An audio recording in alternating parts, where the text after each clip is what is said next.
नमस्कार दोस्तों, मैं प्रदीप कुमार आप सभी का हार्दिक स्वागत करता हूं आपके अपने YouTube channel free classes bye Pradeep में।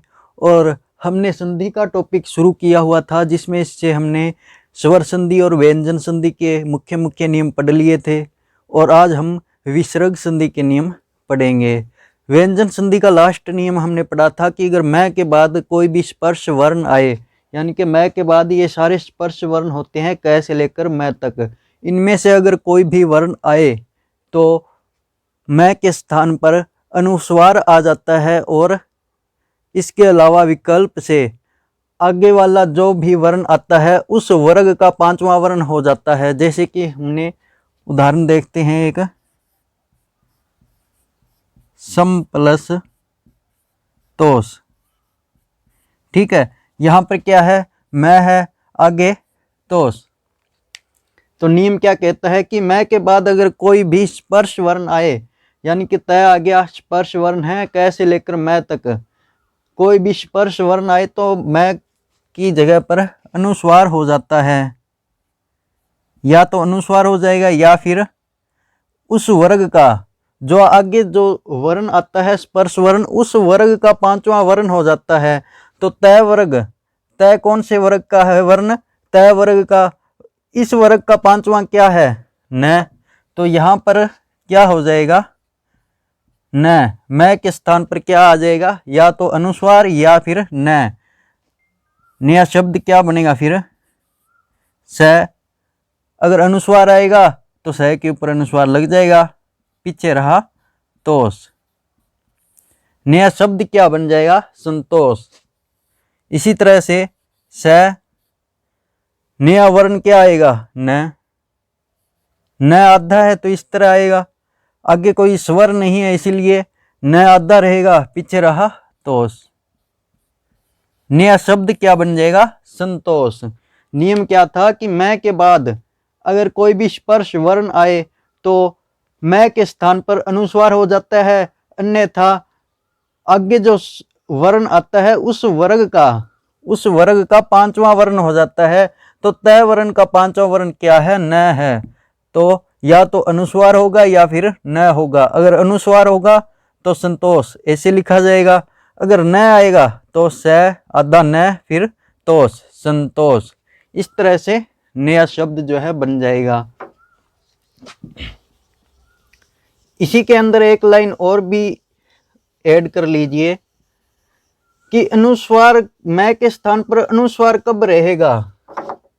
तो अगर मैं के बाद या तो अंतस्थ वर्ण आए या फिर ऊष्म वर्ण आए तो मैं के स्थान पर अनुस्वार ही होगा। जैसे कि अगर मैं है इधर और आगे अगर अंतस्थ वर्ण, जैसे कि य,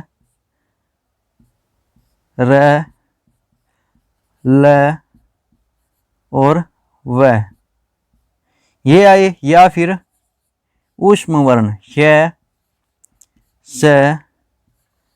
स और है ये आए तो फिर अनुस्वार ही रहेगा, न कि आगे जो है इनके पांचवें वर्ण, क्योंकि यह स्पर्श वर्ण नहीं है इसलिए इनका कोई भी पांचवा वर्ण नहीं होगा, सिर्फ अनुस्वार ही रहेगा। जैसे कि सम प्लस सार। ठीक है, आगे क्या है, स है, ऊष्म वर्ण है तो मैं के स्थान पर क्या आ जाएगा, अनुस्वार। नया शब्द क्या बन जाएगा, संसार। ठीक है, इसी तरह से सम प्लस शेय। ठीक है, सम प्लस शेय, यहां पर क्या आ जाएगा, अनुस्वार आएगा तो स, श, य। नया शब्द क्या बन जाएगा, संशय। आइए अब शुरू करते हैं अपने विसर्ग संधि। सबसे पहले हम जानते हैं कि विसर्ग संधि किसे कहते हैं।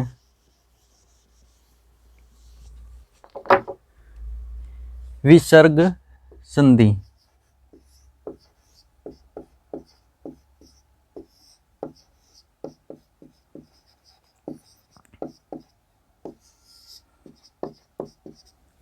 विसर्ग के बाद स्वर या फिर विसर्ग के बाद व्यंजन के आने पर जो नया शब्द बनता है या फिर नई ध्वनि उत्पन्न होती है, नया विकार होता है, उसे हम विसर्ग संधि कहते हैं। जैसे कि विसर्ग के बाद या तो आए स्वर और या फिर आए व्यंजन। विसर्ग के बाद स्वर या फिर व्यंजन के मिलने पर जो नया विकार उत्पन्न होता है उसको विसर्ग संधि कहते हैं।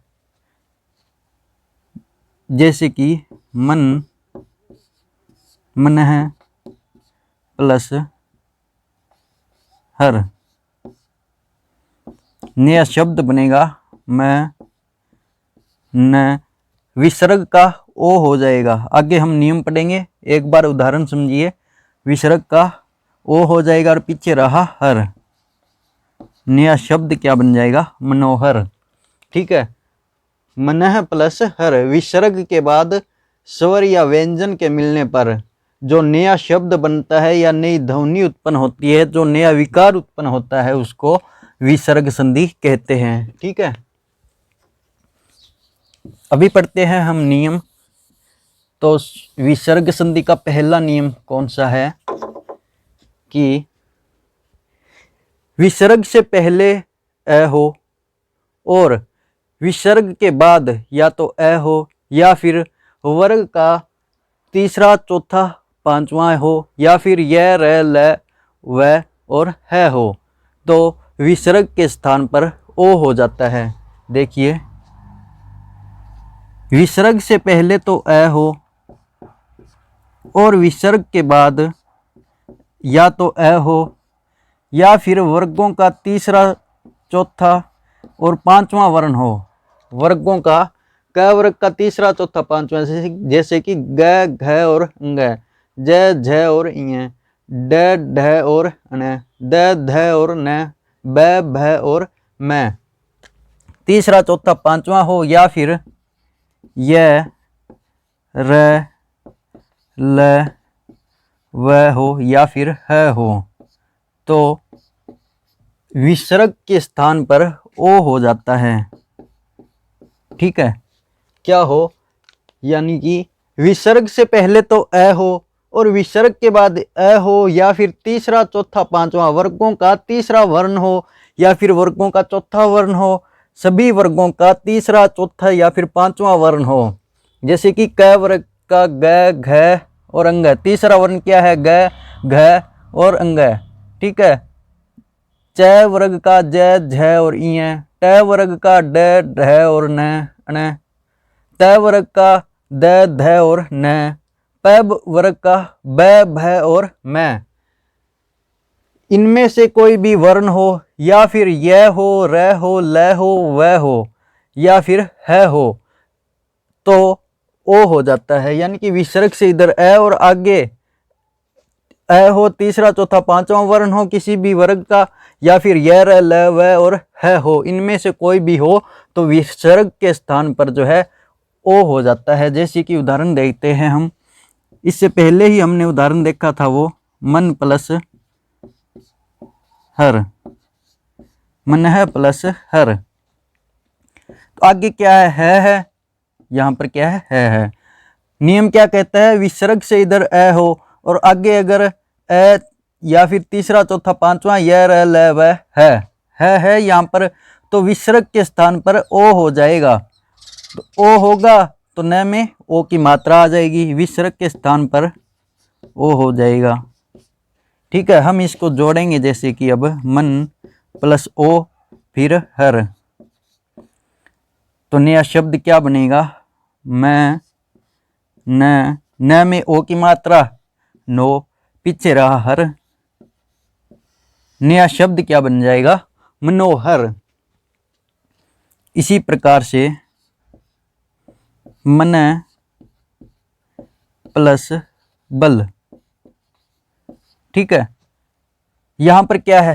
अ है, विसर्ग है, विसर्ग से पहले अ है और बाद में क्या है? ब। अब ब देखिए कौन सा वर्ण है? प पहला वर्ण, प वर्ग का है ब, फ दूसरा वर्ण और ब तीसरा वर्ण। ठीक है, प वर्ग का तीसरा वर्ण, यानी कि किसी भी वर्ग का तीसरा या चौथा या पांचवा वर्ण हो तो विसर्ग के स्थान पर क्या हो जाता है? ओ होगा।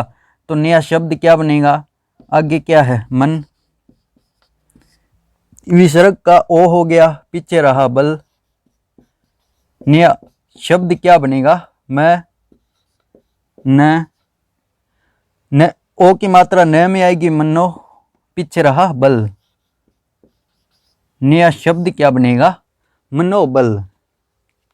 से यहाँ पर हम देखेंगे एक और उदाहरण, जैसे कि तपह प्लस भूमि। यहाँ पर क्या है? विसर्ग है, आगे ए है और पीछे क्या है? भय। भय किसका चौथा वर्ण है? किस वर्ग का? प वर्ग का। कौन सा वर्ण है? चौथा वर्ण। नियम क्या कहता है कि विसर्ग से पहले अ हो और बाद में ए हो, या फिर तीसरा चौथा पांचवा वर्ण हो किसी भी वर्ग का। तो यहाँ पर भय कौन से वर्ग का है? प वर्ग का चौथा वर्ण है भय। तो नियम क्या कहता है कि विसर्ग के स्थान पर ओ हो जाता है। यहाँ पर ओ होगा तो नया शब्द क्या बनेगा? त प। विसर्ग का ओ हुआ, ओ की मात्रा प में आएगी, तो तपो, पीछे रहा भूमि, तपो भूमि। नया शब्द क्या बनेगा? तपोभूमि। इसी प्रकार से हम देखते हैं आगे एक और नियम।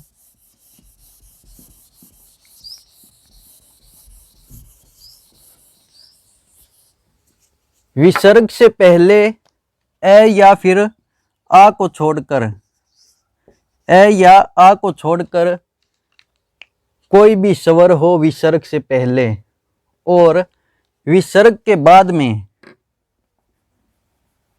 क्या हो? या तो आ हो,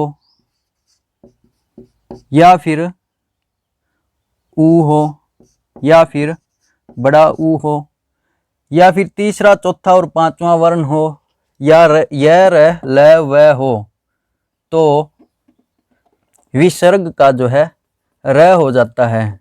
विसर्ग के स्थान पर र हो जाता है। ठीक है, विसर्ग के स्थान पर र हो जाता है किस स्थिति में?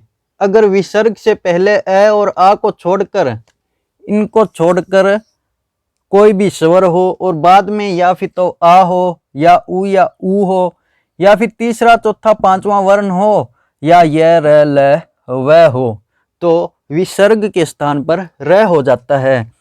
जैसे कि दू प्लस उपयोग।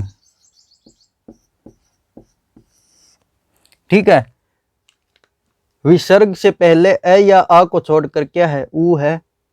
ए या आ को छोड़कर है कोई भी स्वर हो, तो क्या हो जाएगा? विसर्ग के स्थान पर र हो जाता है। अगर आगे आ हो या फिर ऊ या ऊ हो, या फिर वर्गों के तीसरे चौथा या फिर पांचवा वर्ण हो, या य र ल व हो, तो क्या हो जाता है? विसर्ग के स्थान पर र हो जाता है। तो नया शब्द क्या बनेगा? दू। विसर्ग के स्थान पर क्या होगा? र। ठीक है, आगे क्या है? उपयोग।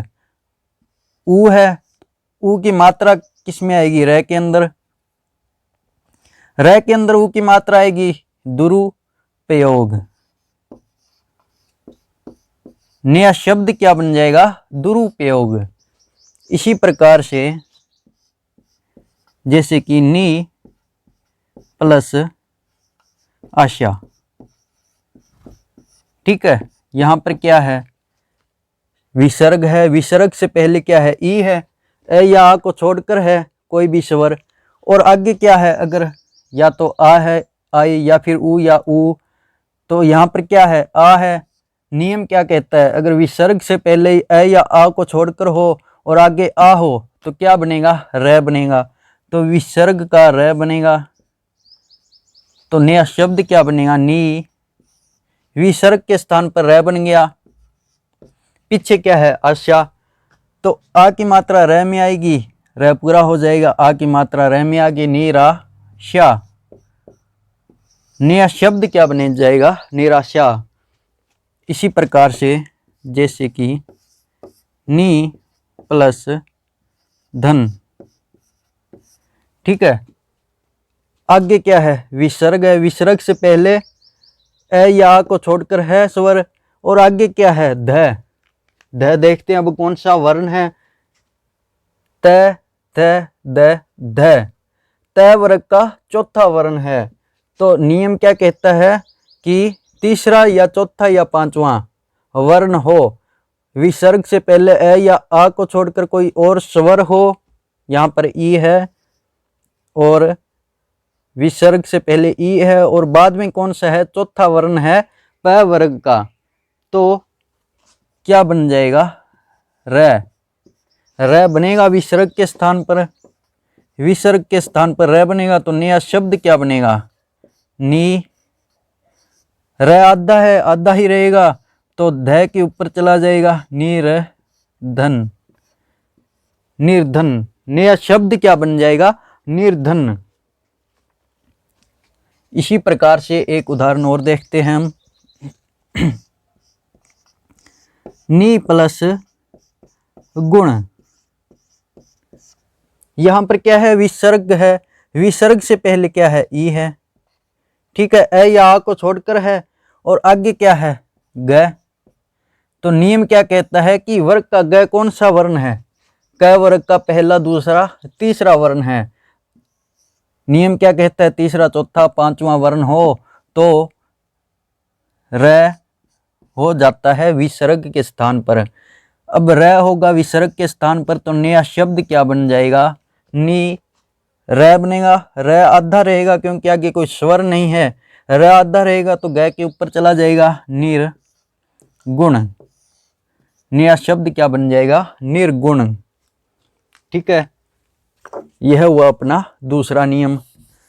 अब चलते हैं अपने तीसरे नियम की ओर, विसर्ग संधि के।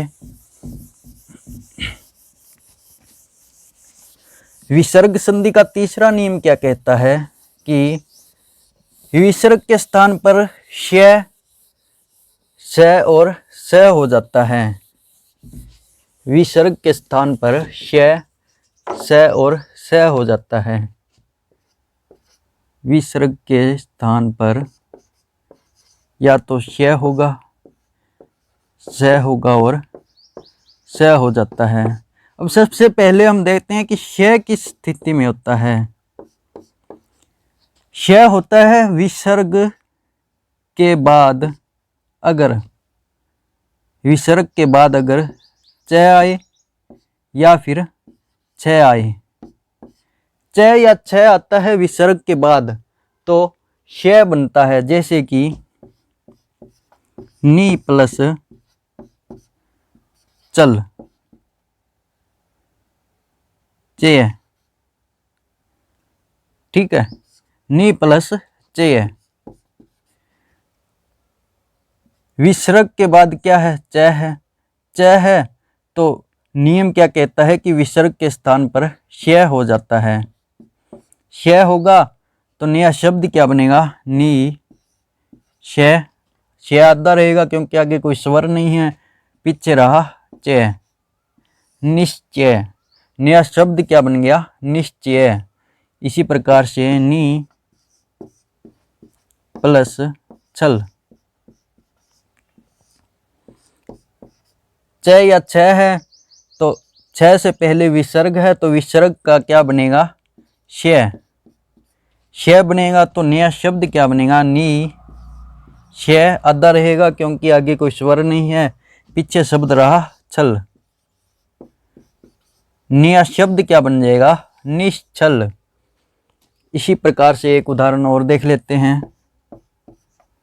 नी प्लस चित, ठीक है। यहां पर क्या है? च है, यहां पर विसर्ग है। विसर्ग के बाद अगर च या छ आए तो श बनता है, तो यहां पर विसर्ग के स्थान पर श बन जाएगा। श बनेगा तो नया शब्द क्या बनेगा? नी श चित। नया शब्द क्या बनेगा? निश्चित। यह हुआ अपने श का नियम। इसके बाद अगर श की बात करें, श षटकोण वाले की, तो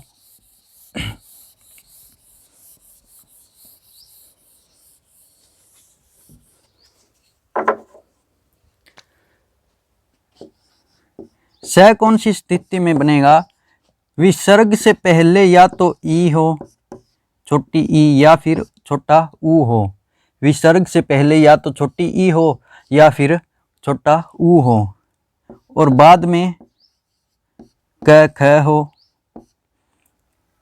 या फिर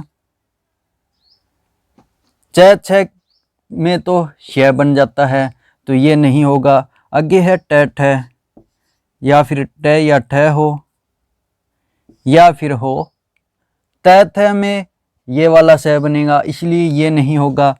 या फिर प फ हो, प या फिर फ हो, तो वहाँ पर श बन जाता है। ठीक है। श कौन सी स्थिति में बनता है? विसर्ग से पहले तो या तो छोटी ई हो या फिर छोटा ऊ हो, और आगे क्या हो? या तो क या ख हो, या ट या ठ हो, या फिर प या फ हो। तो विसर्ग के स्थान पर जो है श षटकोण वाला बन जाता है। देखिए उदाहरण, नी प्लस फल। यहाँ पर क्या है? फ है, विसर्ग है, विसर्ग से पहले छोटी ई है, और बाद में क्या है? फ है। नियम क्या कहता है कि विसर्ग से पहले या तो ई हो या फिर ऊ हो। यहाँ पर ई है, और विसर्ग के बाद में फ, यहाँ पर फ है, तो विसर्ग के स्थान पर क्या हो जाएगा? स। नया शब्द क्या बनेगा? नी स। स आधा रहेगा क्योंकि आगे कोई स्वर नहीं है, पीछे रहा फल। नया शब्द क्या बन जाएगा? निष्फल। इसी प्रकार से एक उदाहरण और देखते हैं, नी प्लस ठुर। ठीक है, नी प्लस ठुर। विसर्ग से पहले क्या है? नी है, और बाद में क्या है? ठ है, ट या ठ, तो विसर्ग के स्थान पर क्या होगा? श बन जाता है। श बनेगा तो नया शब्द क्या बनेगा? नी आधा स, क्योंकि आगे कोई स्वर नहीं है इसलिए आधा ही रहेगा, और ठुर, नया शब्द बन जाएगा निष्ठुर। इसी प्रकार से और उदाहरण देख लेते हैं अपने, नी प्लस प्राण। यहाँ पर क्या है? विसर्ग है, और यहाँ पर ई है, ई के बाद विसर्ग है, और आगे क्या है? प है। तो नियम क्या कहता है कि विसर्ग से पहले छोटी ई हो या फिर छोटा ऊ हो, और बाद में क या ख हो, ट या ठ, और या फिर प या फ हो, तो स बन जाता है। यहाँ पर प है, तो विसर्ग के स्थान पर क्या बन जाएगा? स। तो नया शब्द क्या बनेगा? नी श प्राण। नया शब्द क्या बन जाएगा? निष्प्राण। ठीक है। इसी प्रकार से आगे अगर हम नियम देखें तो स कौन सी स्थिति में होगा, यह देखते हैं अब आगे।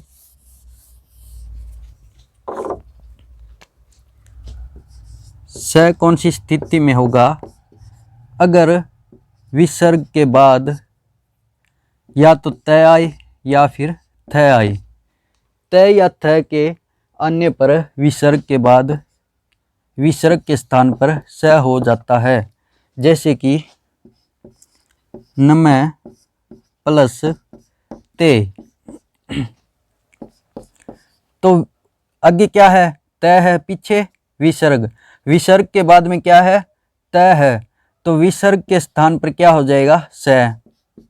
स होगा तो नया शब्द क्या बनेगा? न मैं, विसर्ग के स्थान पर स, तो स, आगे कोई स्वर नहीं है इसलिए स आधा रहेगा, पीछे रहा ते। नया शब्द क्या बन जाएगा? नमस्ते। इसी प्रकार से जैसे कि मन प्लस ताप। ठीक है, विसर्ग है यहाँ पर, आगे क्या है, त है, तो विसर्ग के स्थान पर क्या हो जाएगा, स हो जाएगा। स होगा तो नया शब्द क्या बनेगा, मैं, न, स आधा रहेगा क्योंकि आगे कोई स्वर नहीं है, पीछे रहा ताप। नया शब्द क्या बन जाएगा, मनस्ताप। यह था अपने श, स और स का नियम। अगर इनके स्थान पर विसर्ग के बाद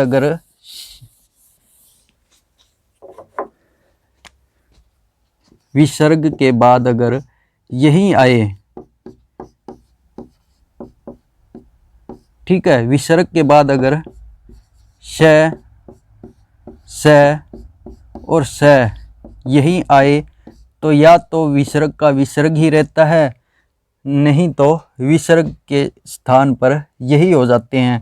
अगर आगे स आएगा तो उसका स ही रहेगा, आगे अगर स आएगा तो उसका स ही रहेगा, आगे अगर स आएगा तो उसका स ही रहेगा।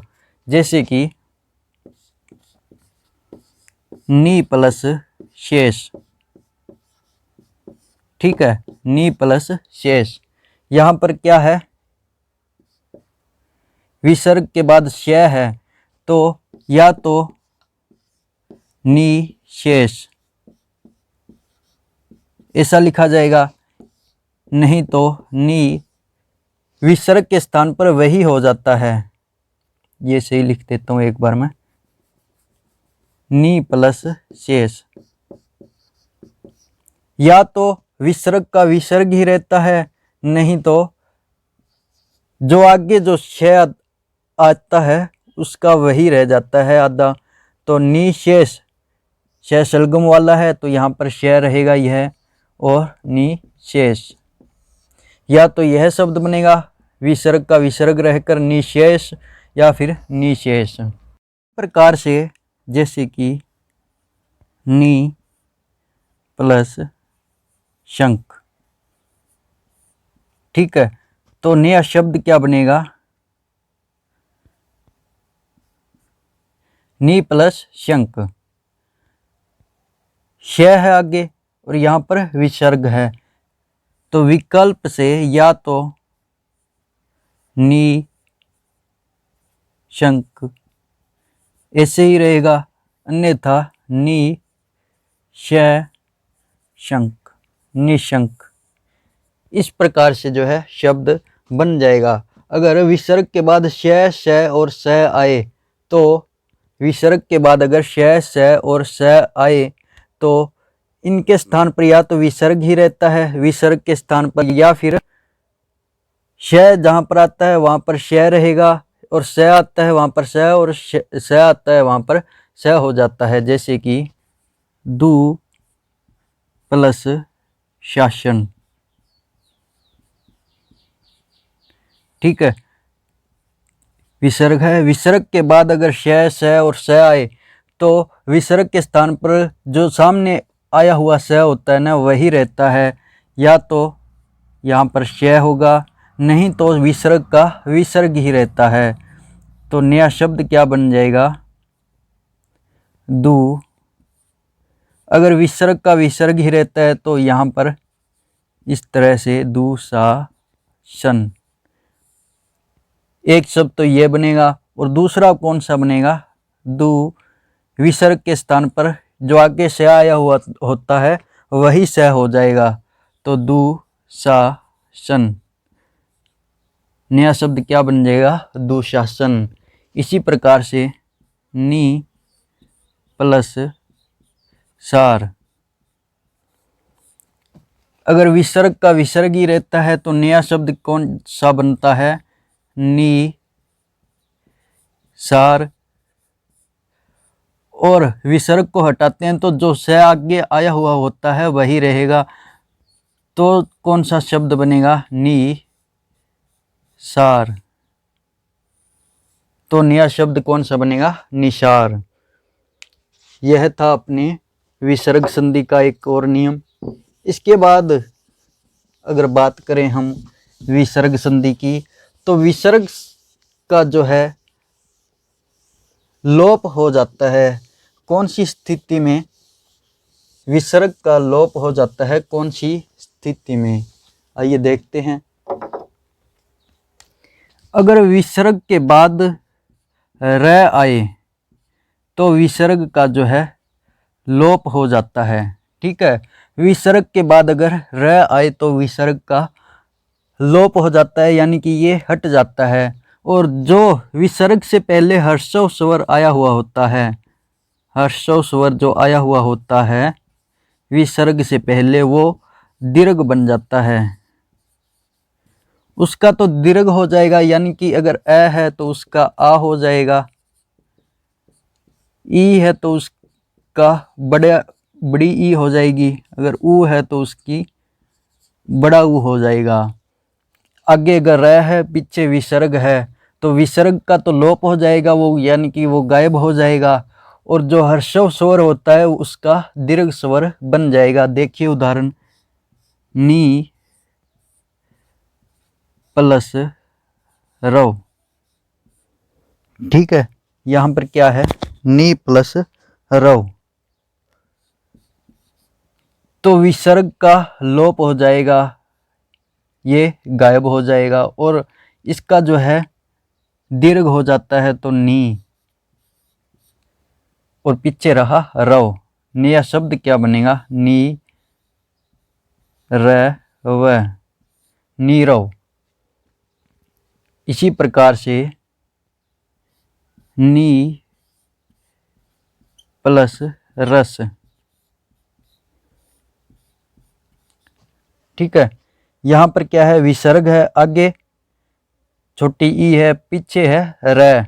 विसर्ग के बाद अगर र आता है तो विसर्ग का लोप हो जाता है, और जो आगे हर्षव स्वर होता है उसका दीर्घ बन जाता है, तो नी र स, नीरस।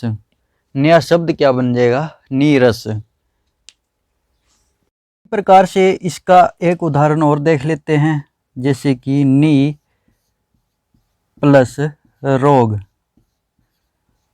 तो नया शब्द क्या बनेगा, विसर्ग का लोप हो जाएगा अगर आगे र होता है तो, और पीछे वाला जो हर्षव स्वर होता है उसका दीर्घ हो जाएगा। इसका अगर दीर्घ होगा तो क्या बनेगा, नी का नी बन जाएगा, और पीछे रहा रोग, और विसर्ग का लोप हो गया, यानी कि यह गायब हो गया, तो पीछे रहा रोग। नया शब्द क्या बन जाएगा, निरोग। तो आज हम ने जो है संधि के मुख्य नियम जो थे, स्वर संधि के, व्यंजन संधि के और विसर्ग संधि के, वो हमने कंप्लीट कर लिए हैं। आगे कल एक वीडियो में हम जो प्रीवियस ईयर के एग्ज़ाम हैं उनके उदाहरण के अनुसार जो नियम बच गए हैं, लगभग तो आ ही गए हैं मुख्य नियम, फिर भी उन उदाहरणों के माध्यम से हम देखेंगे कि कौन से नियम बच गए हैं। उन नियमों को हम करेंगे और उदाहरणों को हम करेंगे अपनी अगली वीडियो में। तब तक के लिए goodbye and have a nice day. अगर वीडियो पसंद आई तो लाइक करें, शेयर करें और सब्सक्राइब ज़रूर करें अगर अभी तक आपने हमारा चैनल सब्सक्राइब नहीं किया है। धन्यवाद। जय हिंद, जय भारत।